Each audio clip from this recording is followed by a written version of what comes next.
Here's Josh Earnest from the press department at the White House. Joining me now, Lieutenant Colonel Ralph Peters, Fox News strategic analyst and author of Hello Richmond. Ralph, welcome. It's great to speak so much to talk about. And in terms of the White House reaction, he just detailed all of the different conversations that have been going back and forth between Chuck Hagel and his counterpart, John Kerry and his counterpart.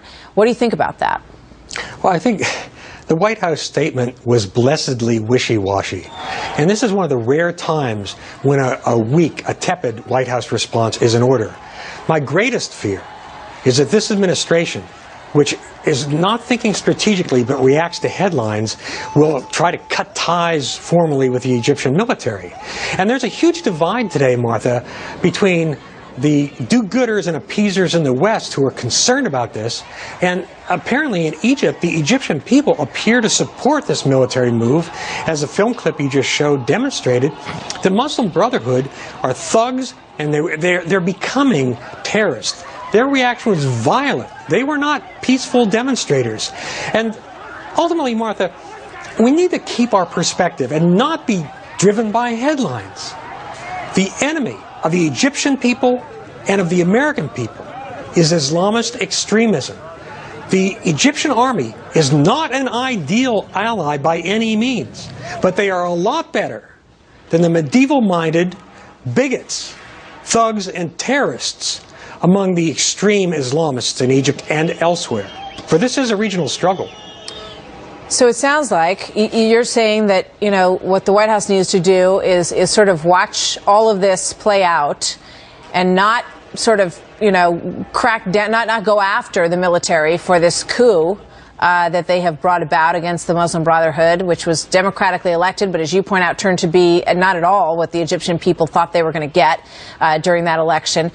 You know, but you have to work these back channels, do you not? And is that not what Josh Earnest is suggesting the White House is trying to do right now?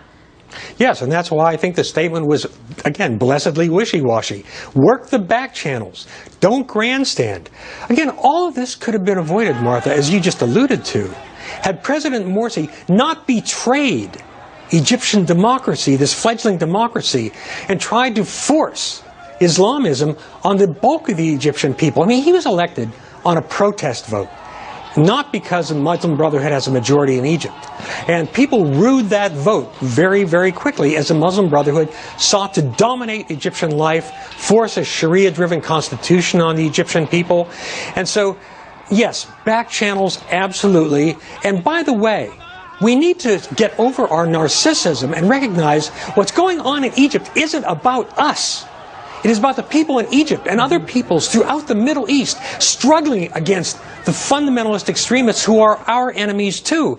People struggling to build modern, decent, tolerant societies. And so far, the Obama administration's helped the wrong people by and large.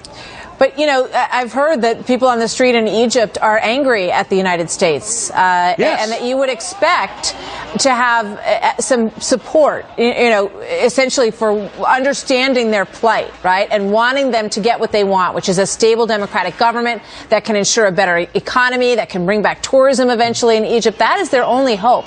What can we do, if anything, at this point, to at least show our strength, show our support for what the people of Egypt stand for? Well, we need to avoid knee-jerk reactions. I mean, you're absolutely right, Martha. The White House, this administration, managed the near miracle of alienating every faction in Egyptian society. First supporting Morsi against the freedom demonstrators, then belatedly switching to the freedom demonstrators, behind the army, not behind the army. I mean, this is the most amateurish foreign policy administration I have ever seen in my lifetime. It makes the Bush administration look like a bunch of strategic geniuses, and boy, that's something. But the bottom line is, we cannot determine Egypt's future. The Egyptian people have to determine that. We can only play on the margins, and we should try to play constructively and not automatically assume, ooh, military bad, peaceful protesters who happen to be thugs good. And I'm appalled by hearing so many Western commentators condemning the military and seemingly siding with the Brotherhood when the Muslim Brotherhood would put these people in jail or far worse. The Egyptian people want a little bit of freedom. The Muslim Brotherhood came to power and tried to take that little bit of hard-won freedom away, and now you're seeing the reaction. Again, I don't like military coups, but the real coup was what Morsi and the Muslim Brotherhood did to that fledgling Egyptian democracy. We need to get our priorities straight, and our priority should be on the side of modernity, tolerance, progress, economic growth, decency, not on the side of bigoted, medieval, primitive, hate-filled religion directed against peaceful Muslims above all, because we should also remember that the victims of radical, fanatical Islam have overwhelmingly been decent, everyday Muslims.